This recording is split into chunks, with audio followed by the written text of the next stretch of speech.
اللہ تبارک تعالیٰ جل جلالہ و تم برہانہ و اعظم شانہ کی حمد و ثنا حضور سرور کائنات صلی اللہ تعالی علیہ وسلم کی بارگاہ اقدس میں ہدیہ درود و سلام کے بعد مولا کائنات کی بارگاہ میں دعا ہے کہ مولا کائنات مجھے حق بیان کرنے کی توفیق عطا فرمائے۔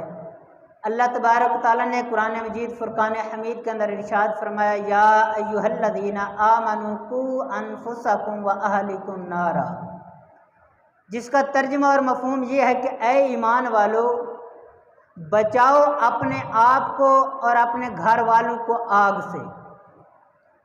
تو آج اس کے متعلق سنیں گے کہ ہم نے اپنے آپ کو اور گھر والوں کو کیسے آگ سے بچانا ہے۔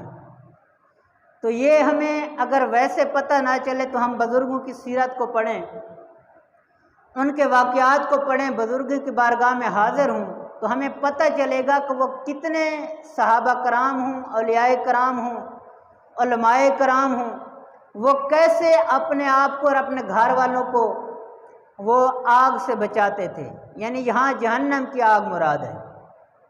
تو آج ہم جس شخصیت کے بارے میں سنیں گے وہ شخصیت خلیفہ دوم جناب امیر المومنین حضرت عمر بن خطاب رضی اللہ تعالیٰ عنہ ہیں، کہ وہ اپنے آپ کو اور اپنے گھر والوں کو کس طرح آگ سے بچاتے تھے اور کس طرح شریعت کی تابعداری فرماتے تھے۔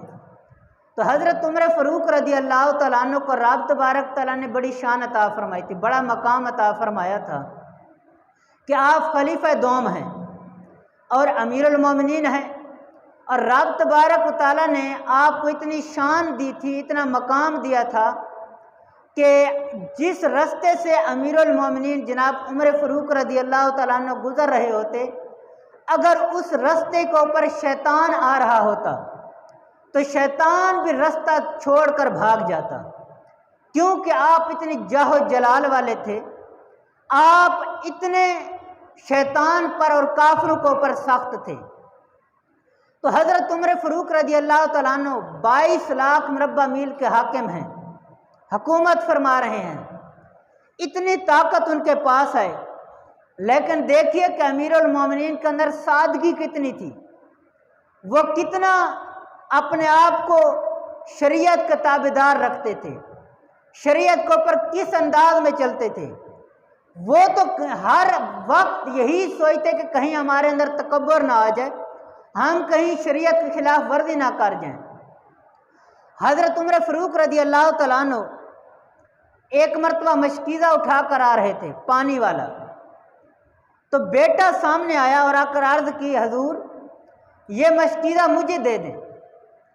تو حضرت عمر فاروق رضی اللہ تعالیٰ عنہ نے فرمایا کہ نہیں بیٹا، رہنے دو، یہ مشکیزہ میں خود ہی اٹھاؤں گا، کیونکہ میں اپنے آپ کو سبق دے رہا ہوں کہ تو بھی ایک انسان ہے، آج تیرے پاس حکومت ہے، آج دنیا تیرے حکم پر چلتی ہے، تو یہ نہ بھول جانا کہ تو بھی انسان ہے، کہیں رب کو نہ بھول جانا۔ تو اس لیے میں اپنے آپ کو سبق دے رہا ہوں کہ اپنے کام خود کرنے چاہیے۔ تو دیکھیں کہ حضرت عمر فاروق رضی اللہ تعالیٰ عنہ اپنی اصلاح کتنے خوبصورت انداز میں کرتے کہ ہر وقت شریعت کے تابعدار رہوں، کہیں ایسا وقت نہ آ جائے کہ میں شریعت کی خلاف ورزی کر جاؤں۔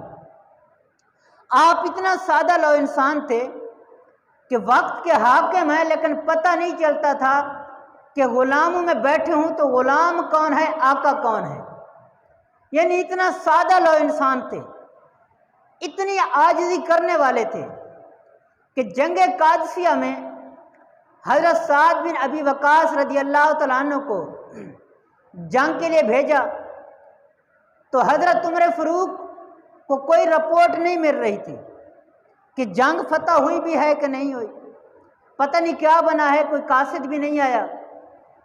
تو کبھی آپ شہر سے باہر چلے جاتے قادسیہ کے راستے پر، وہاں جا کر بیٹھ جاتے، انتظار کرتے کہ ہو سکتا ہے کوئی قادسیہ سے آئے پیغام لے کر، پھر شہر کے اندر آ جاتے۔ تو ایک وقت ایسا آیا کہ آپ اسی انتظار کے لیے شہر سے باہر گئے، رستے کے اوپر کھڑے ہیں، تو حضرت سعد بن ابی وقاص نے جب جنگ فتح ہوئی، علاقہ فتح ہو گیا، تو کیا کیا کہ ایک قاصد کو بھیجا، جاؤ امیر المومنین کو پیغام دے دو، کہ ہم نے جنگ فتح کر لی ہے، علاقہ فتح ہو گیا ہے، ہم کامیاب ہو گئے، جاؤ خوشخبری دو۔ تو وہ جو قاصد تھا وہ امیر المومنین کو نہیں جانتا تھا۔ اب قاصد گھوڑے پر آیا، امیر المومنین رستے کے اوپر کھڑے ہیں شہر سے باہر۔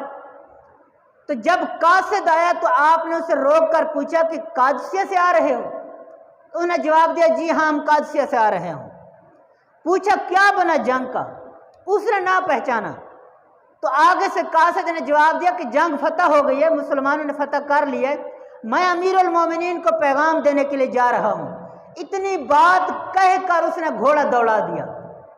اب کیا ہوا کہ وقت کا امیر المومنین ہے، اتنی شان ہے کہ جن کا رستہ دیکھ کر شیطان بھی بھاگ جاتا ہے، اور حضور نبی کریم علیہ السلام کے خلیفہ ہیں، محبت فرمانے والے ہیں، امیر المومنین گھوڑے کے پیچھے پیچھے دوڑ رہے ہیں، اور اتنا بھی نہ کہا کہ تجھے پتہ نہیں میں وقت کا امیر المومنین عمر فاروق ہوں۔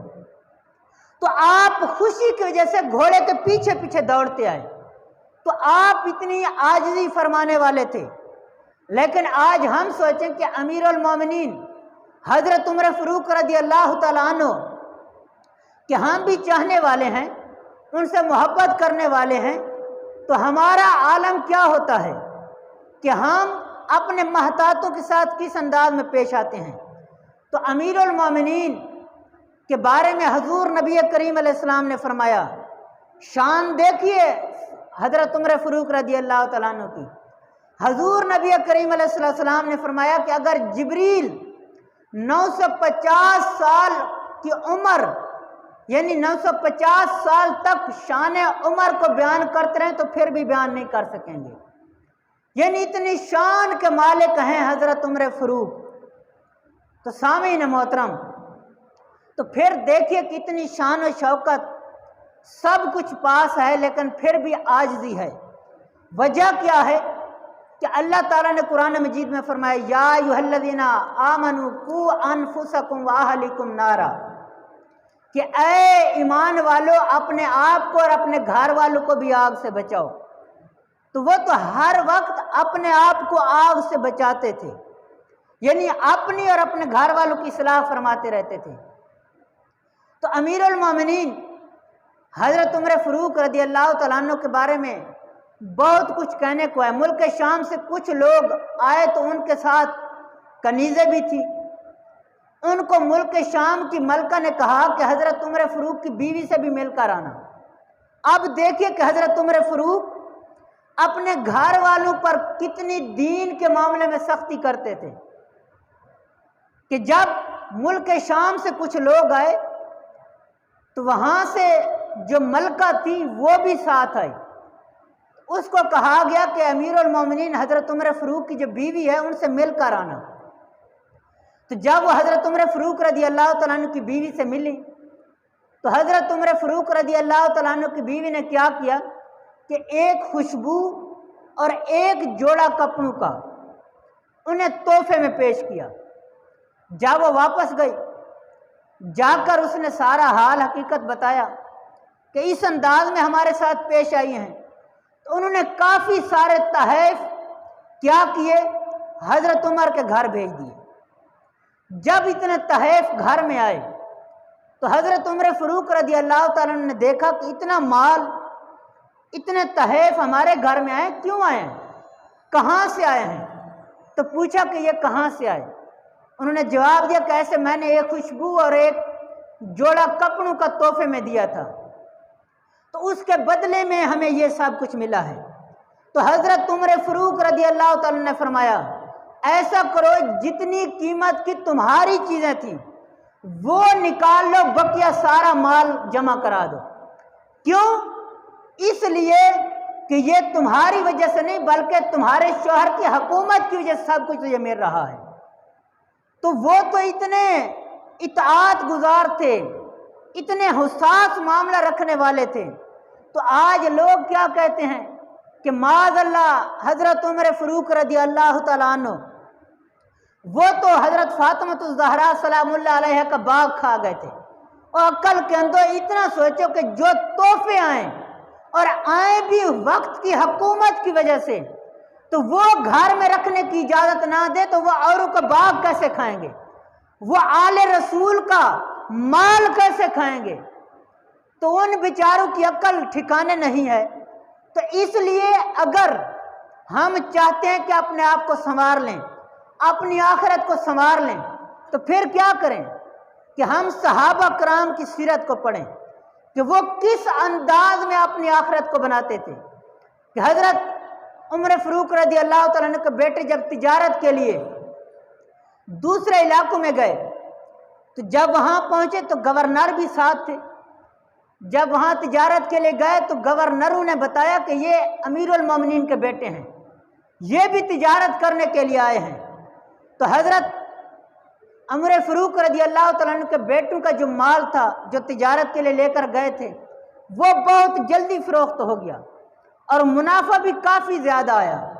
جب واپسی گھر پہنچے آ کر عرض کی حضور اس وجہ سے ہمارا مال زیادہ بکا ہے کہ لوگوں نے کہا کہ امیر المومنین کے بیٹے ہیں، ان کا مال بھی اچھا ہوگا، اس میں کوئی خیانت والی بات بھی نہیں ہوگی، دھوکہ بھی نہیں ہوگا، اور یہ امیر المومنین کے بیٹے ہیں، ان سے مال لے لو۔ تو حضرت عمر فاروق رضی اللہ تعالیٰ نے فرمایا بیٹا ایسا کرو، جتنا مال لے گئے تھے جتنی اس کی قیمت تھی وہ نکال لو، بقیہ جتنا مال ہے سارے کا سارا خزانے میں جمع کرو۔ کیوں؟ اس لیے کہ تمہاری تجارت کی وجہ سے نہیں بلکہ تمہارے باپ کے نام کی وجہ سے یہ تجھے مال ملا ہے۔ وہ تو اتنا اپنے آپ کو اور اپنے گھر والوں کو آگ سے بچاتے تھے، لیکن آج ہم دیکھیں کہ ہمارے پاس تھوڑا سا اقتدار آ جائے پتہ نہیں ہم کیا کر دیتے ہیں۔ آپ نے بھی سنا ہوگا، ہم نے بھی سنا ہے کہ حکومتی تحائف ملتے رہتے ہیں۔ ہوتا کیا ہے کہ وہ جس کو ملتے ہیں، جس حاکم کو ملتے ہیں وہ کھا جاتا ہے۔ کیوں؟ یہ ہمارے لیے آئے ہیں۔ تو آؤ سنو امیر المومنین کس طرح فیصلہ فرماتے کہ یہ حکمرانوں کے پاس جو تحائف آتے ہیں کس لیے آتے ہیں۔ حضرت ابو موسیٰ اشعری کو خزانچی مقرر کیا گیا، صحابی رسول ہیں۔ جب انہیں خزانچی مقرر کیا گیا تو کچھ اور ملکوں نے انہیں تحائف بھیجے۔ جب تحفے ان کے پاس آئے تو انہوں نے خود استعمال کر لیے۔ کون؟ حضرت ابو موسیٰ اشعری۔ تو لوگوں نے امیر المومنین حضرت عمر فاروق رضی اللہ تعالیٰ عنہ سے جا کر کہا کہ امیر المومنین بات یہ ہے کہ خزانچی جو ہے حضرت ابو موسیٰ اشعری اس کو تحفے آئے ہیں، تو انہوں نے تو وہ خود خرچ کر لی ہیں، لوگوں کے اوپر تو لگائے نہیں ہیں، رعایا بھوکھی مار رہی ہے، انہیں تو کچھ دیا نہیں ہے۔ تو جب یہ بات امیر المومنین تک پہنچی تو انہوں نے حکم دیا کہ ابو موسیٰ اشعری کو بلایا جائے۔ حضرت ابو موسیٰ اشعری جب پہنچے تو امیر المومنین نے پوچھا یہ بتا کہ کچھ تحفے آئے ہیں سنا ہے؟ انہوں نے کہا جی ہاں آئے ہیں۔ پوچھا ان کا کیا بنا؟ تو جواب دیا کہ وہ تو میں نے خرچ کر لیے ہیں۔ فرمایا وہ تمہارے نہیں تھے بلکہ وہ تو رعایا کے تھے۔ نہیں حضور وہ تو میرے لیے آئے تھے، انہوں نے مجھے تحفہ دیا تھا۔ تو حضرت عمر فاروق رضی اللہ تعالیٰ نے فرمایا ٹھیک ہے تجھے اس کی مثال ثابت کر کے دکھاؤں گا۔ فرمایا اس سے خزانچی والا جو معاملہ ہے واپس لے لو۔ عہدہ واپس لیا، اونٹ گائے بکریاں اسے دے دی۔ فرمایا ایسا کرو فلاں جنگل کے اندر جاؤ، جا کر ان کے چراوے بن کر رہو، انہیں چراتے رہو، ان کی خدمت کرتے رہو۔ حضرت ابو موسیٰ اشعری وہاں چلے گئے، کچھ عرصہ تک وہاں انہوں نے ان بکریوں گایوں کی خدمت کی۔ تو ایک دن حضرت عمر فاروق رضی اللہ تعالیٰ عنہ پہنچے، وہاں جا کر پوچھا ابو موسیٰ اشعری یہ بتا اب کتنے تحفے آئے ہیں؟ انہوں نے بتایا کہ حضور ابھی تک تو کوئی بھی تحفہ نہیں آیا۔ تو امیر المومنین نے فرمایا کہ یاد رکھ جب اب تمہارے پاس تحفے نہیں آئے تو وجہ کیا ہے کہ تمہارے پاس اقتدار نہیں ہے، تمہارے پاس وہ عہدہ نہیں ہے۔ تو اس بات سے پتہ چلا عہدے پر رہتے ہوئے جو تحائف ملتے ہیں وہ وقت کے اقتدار کی وجہ سے ملتے ہیں۔ تو حضرت عمر فاروق نے فرمایا کہ وہ جو تحفے آئے تھے وہ تمہارے اقتدار کی وجہ سے آئے تھے، تو کیسے کہتا ہے کہ تیرے لیے آئے ہیں؟ اگر تیری ذات کے لیے ہوتے تو جنگل میں تمہارے لیے تحفے آ جاتے۔ تو انہوں نے دیکھے کہ سب کچھ ان سے واپس لے لیا۔ وجہ کیا تھی کہ جو حاکم ہوتا ہے، جو وقت کا سردار ہوتا ہے، یا جو گھر کا سربراہ ہوتا ہے، جس کے پاس طاقت ہوتی ہے، تو قیامت کے دن اس سے بھی پوچھا جائے گا۔ تو اللہ تعالیٰ نے قرآن مجید میں تو فرمایا، اے ایمان والو، اپنے آپ کو بھی اپنے گھر والوں کو آگ سے بچاؤ۔ تو امیر المومنین حضرت عمر فاروق رضی اللہ تعالیٰ عنہ اتنے اطاعت گزار تھے، اس انداز میں اپنے آپ کو بھی بچایا، اپنے گھر والوں کو بھی بچایا، اس انداز میں اپنی بھی اصلاح کرتے رہے، اپنے گھر والوں کی بھی کرتے رہے۔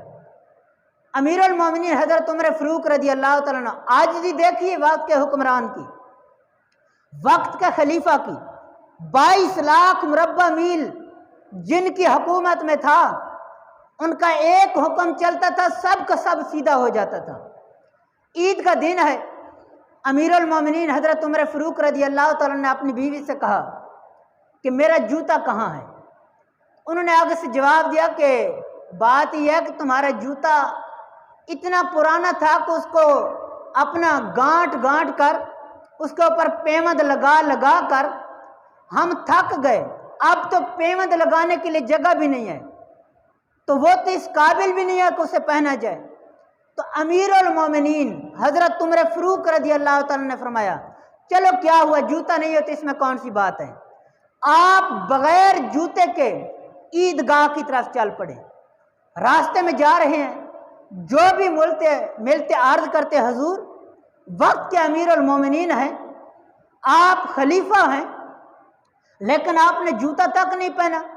تو حضرت عمر فاروق رضی اللہ تعالیٰ نے آگے سے ایک ہی جواب دیتے کہ تم نے میرا جوتا دیکھا ہے کہ اس کے پاؤں میں نہیں ہے، یہ نقص تجھے نظر آ رہا ہے، یہ نقص مجھے کوئی نقصان دینے والا نہیں، اگر میری سیرت کے اندر کوئی نقص دیکھنا تو وہ بتانا، وہ میرے لیے نقصان دہ ہے۔